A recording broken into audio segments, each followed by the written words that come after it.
Hoje a gente vai conversar um pouco sobre a CEMIG, uma das maiores empresas de energia elétrica do Brasil. Primeiro eu vou apresentar a atuação da empresa para vocês, citar alguns riscos para você conhecer melhor a empresa e fica por aí que no final do vídeo a gente vai calcular o preço justo dela, o valor intrínseco da CEMIG por diferentes métodos de valuation. Assim a gente vai ter uma boa estimativa de até quanto pagar por essa empresa. A CEMIG, apesar de ser uma empresa do estado de Minas Gerais, inclusive controlada pelo estado, tem atuação quase no Brasil todo, com um único estado onde ela não atua sendo Roraima. Há um tempo atrás ela não atuava no Acre também, mas agora começou recentemente a atender seus clientes livres. Olhando por esse mapa, a gente pode ver qual tipo de atuação ela tem por estado do Brasil. Então a gente vê que ela tem muitos clientes livres espalhados pelo Brasil. A maior parte da geração dela é hidrelétrica, mas tem geração eólica e tem um pouquinho de geração solar também. Na transmissão, ela já é mais diversificada. Você encontra transmissão no Rio Grande do Sul, São Paulo, no Nordeste do Brasil, Mato Grosso. Então ela tem uma boa presença em transmissão, mas a maior parte dos seus resultados vem da distribuição do próprio estado de Minas Gerais. Aqui, como eu falei antes, quase 51% da CEMIG é detida pelo estado de Minas Gerais, então ela é uma empresa estatal. E sempre que tem uma empresa estatal, tem gente no mercado que está comprando ela pensando já na privatização. Essa análise que eu vou fazer aqui hoje não considera a privatização, mas a gente sabe que se privatizar, o mercado tende a gostar e tende a ter uma valorização nas ações. Então esse é um potencial gatilho de valorização para o futuro, mas se eu compro uma empresa, eu quero comprar ela para perpetuidade mesmo que ela não venha a ser privatizada, então a minha análise não vai contar com isso. Quando a gente olha para a divisão do EBITDA da empresa no ano de 2021, a gente tem aqui perto de uns 40%, né? Sendo o EBITDA vindo da distribuição, os outros também aqui perto de 40% vindo de geração e transmissão, e os 20 finais, talvez um pouco menos aqui, vindo de outras áreas da empresa. E quando você está comprando a CEMIG, como eu já falei, a maior parte do seu resultado vai vir de distribuição, em segundo lugar geração e transmissão, mas você também vai ter uma participação relativamente grande na Taesa, de 21,68%, que é uma empresa pura de transmissão. Você vai ter a CEMIG Sim, que é especializada em geração solar e comercialização de energia solar direto para o cliente final. Tem a Gasmig de distribuição de gás natural. Aqui nas outras você vai ter também a CEMIG Telecom. Então, apesar de serem bem menores essas participações da Gasmig, da Telecom, da CEMIG Sim, você tá levando essas empresas que podem daqui a um tempo vir a serem mais relevantes e contribuírem mais com a geração de caixa da CEMIG. A Gasmig a gente vê aí crescendo o lucro líquido num ritmo de 20% na comparação do primeiro trimestre de 2021 com o primeiro de 2022. Quando a gente olha para a dívida da CEMIG, quase 50% dela está dolarizada, outros 37% atrelados ao IPCA e mais 13% atrelados ao CDI. Sendo que a parte dolarizada da dívida tem um instrumento de hedge que limita a exposição à variação cambial. Como a CEMIG gosta de falar em quase todas as suas apresentações, 100% da sua geração é renovável. Porém, eu sinto um pouco de falta numa diversificação na geração, porque em sua maioria é hidrelétrica, se não me engano é quase 98%, 99% de geração hidrelétrica e menos de 2% ali divididos entre eólica e solar. Então, apesar deles terem uma geração 100% renovável, eu gostaria de ver o portfólio eólico e solar sendo mais relevante. E apesar da geração hidrelétrica ser bem segura, bem estável, a gente acaba tendo uma dependência ali das chuvas e do mantimento do nível dos reservatórios.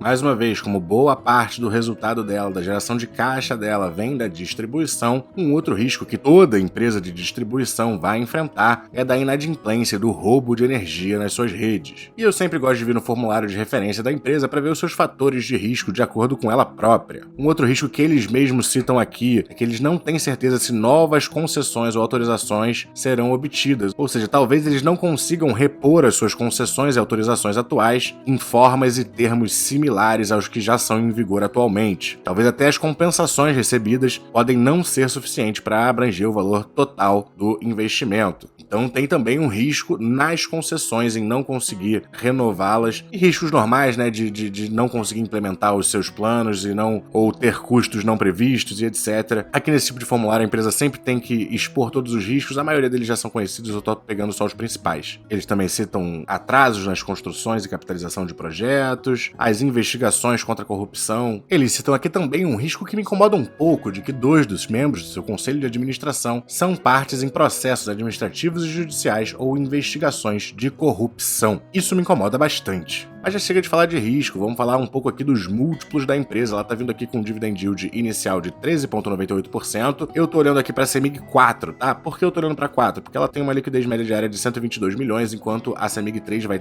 estar mais perto dos 5 milhões, se não me engano. De fato, aqui a CEMIG 3 com uma liquidez média diária de só 5 milhões, então, sem dúvida, a CEMIG 4 me soa mais interessante. Ela tá aí atualmente com um PL de 5,93 vezes, o que, desconsiderando esse pico aqui em 2016, que foi por causa de uma baixa do seu lucro líquido, tá mais ou menos em linha com o que ela vem mantendo, né? Talvez até um pouco mais alto do que já foi aqui antes de 2015. Mas, de qualquer jeito, um PL satisfatório. Olhando pelo EV/EBITDA, ele tá aqui um pouco abaixo até da média do seu EV/EBITDA histórico, e na métrica do preço por valor patrimonial, ele também consegue se encontrar aqui um pouquinho abaixo da sua média histórica, então pode ser que ele esteja ali em linha com a sua precificação normal, né, histórica. Não tá com um grande desconto, mas também não tá muito acima do que já foi precificado anteriormente. Quando a gente olha a dívida líquida por EBITDA da CEMIG hoje em dia é muito controlada, desde 2020 aqui já em patamares muito confortáveis, abaixo de 2,37, que é a média deles, abaixo de 2,5 eu acho um bom patamar, até tá aqui 2017 até 2019, que ficou nos 3,5, 3,2, não acho tão ruim assim, batendo aqui os 5, como bateu em 16, de fato já é um pouco mais desconfortável, mas foi só um evento, eles já voltaram a controlar, então a dívida deles parece muito bem planejada. Quando a gente olha a margem líquida,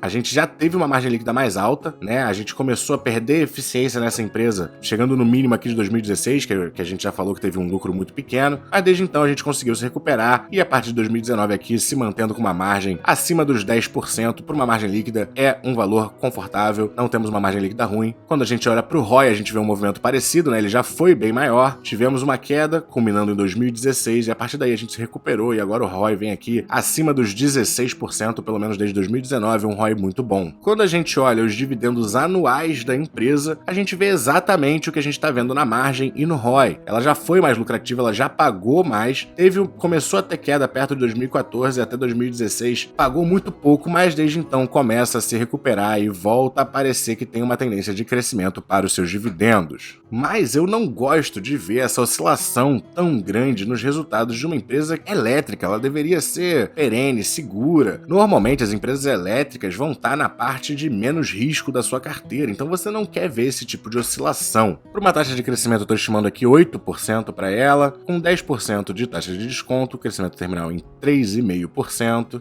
Esse crescimento que eu estimei para ela está em linha aqui com a média do crescimento composto das suas receitas. Quando a gente olha o fluxo de caixa livre da empresa, bastante oscilação, tá? Em 2020 e 2021 ele veio bem forte e eu vou fazer uma estimativa, mas parece que está muito alto, eu não tenho certeza se é sustentável, então eu vou pegar o fluxo de caixa de 2020 como referência, não vou pegar esse de 2021 que já está bem alto, e ele vai ser o fluxo de caixa inicial aqui em 3,5 bi. Talvez ainda esteja um pouco alto, porque são só 2 anos aqui que ela está conseguindo manter esses patamares mais altos. Talvez eu deveria ser ainda mais conservador e devesse estimar um fluxo de caixa livre inicial aqui mais perto dos 2 bilhões, mas a gente faz isso mais pra frente. Uma dívida líquida aqui de quase 6,6 bi, que a gente coloca aqui na área da dívida líquida, e aqui na composição do capital social da empresa a gente vê o total de ações que ela tem e coloca aqui no seu respectivo lugar. Considerando o fluxo de caixa inicial que a gente botou, ela daria um preço justo mais na casa dos R$25. Mas, como eu falei, esses patamares aqui já são muito altos. Se a gente olhar para o fluxo de caixa que ela gerou de 2016 até 2019, não chegava a 1 bi. Então talvez ela não consiga manter esses patamares tão altos de fluxo de caixa livre. Mas a gente vai estimar aqui se ela conseguisse ter um próximo fluxo de caixa aí nos 2 bilhões e mantivesse ele crescente. Se fosse esse o caso, ela já estaria com um preço justo descontado da dívida aqui na casa dos R$13,39. Então beleza, olhando para um fluxo de caixa livre mais plausível, mais realista, a gente consegue chegar perto do seu preço justo. Ela, no valor atual aqui de R$10,96, tem até um desconto confortável, né? Se a gente colocar uma margem de erro, vamos pôr de 20%, a gente chegaria aqui no valor atual dela, ou seja, segundo esse método de valuation do do desconto de fluxo de caixa e partindo do princípio que ela vai conseguir ter um fluxo de caixa de 2 bilhões crescentes numa taxa de 8% ao ano, aí de fato o valor atual dela tá atrativo com perto aí de 18, 19% de desconto em relação ao seu valor intrínseco. Mas como você sabe, não é de um método de valuation que vive o investidor. Por isso a gente vai usar o método de Graham, pegando aqui o seu lucro por ação que foi de R$ 1,85, estimando a mesma taxa de crescimento nos 8% ao ano, com a mesma taxa de 10% de desconto, a gente chega num valuation de R$ 19,94. Como você já sabe, eu gosto mais do método de desconto de fluxo de caixa, mas o valuation de Graham está nos dando um valor aqui descontado da margem de erro, que até uns R$ 18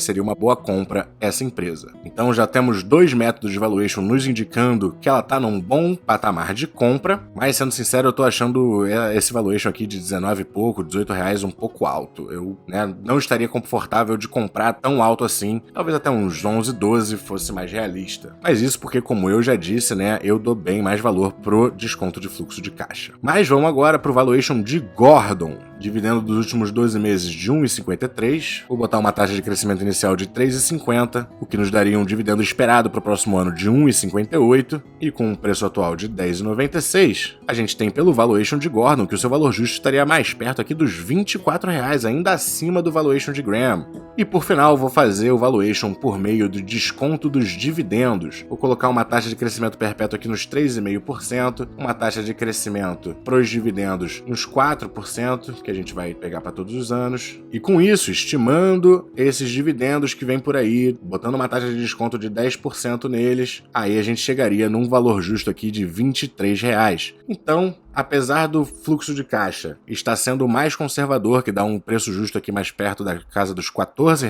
que eu considero mais sério, tá? Eu não compraria acima desses 13,39, até porque o valuation de Graham, a gente pegou o lucro por ação do último ano, que veio junto com aquele fluxo de caixa livre que não parece ser muito realista, muito sustentável. E a mesma coisa vale para os dividendos, a gente só estimou um crescimento para eles, e então a menos que ela consiga continuar entregando aquele fluxo de caixa enorme e esse lucro por ação enorme, ela dificilmente deve chegar nesses patamares que os valuations de Graham, de Gordon e de desconto de dividendos nos trouxeram. E ainda mais considerando que a gente tem gente no conselho de administração sendo investigada, eu acho que quem está procurando uma distribuidora tem opções melhores na bolsa. Mas no valuation de Graham tá dizendo que até uns 18, 16 reais a gente pode comprar. O valuation de Gordon, que até uns... Se o valor justo está nos 24, então até uns 23, uns 22 a gente poderia comprar. E a mesma coisa no método de desconto de fluxo de dividendos. Então parece sim que essa empresa está atraente. Cabe a você analisar se ela vai caber no seu portfólio. Eu não tenho essa empresa no portfólio, nem pretendo colocá-la. Eu acho que tem distribuidoras melhores. Porém, se eu resolvesse comprar ela, eu tentaria comprá-la perto do preço atual e não a compraria acima dos 13, 14 reais, que foi o nosso valuation mais conservador. Deixo aqui meu agradecimento à Rebeca, que foi quem pediu a análise da CEMIG. Tá aí,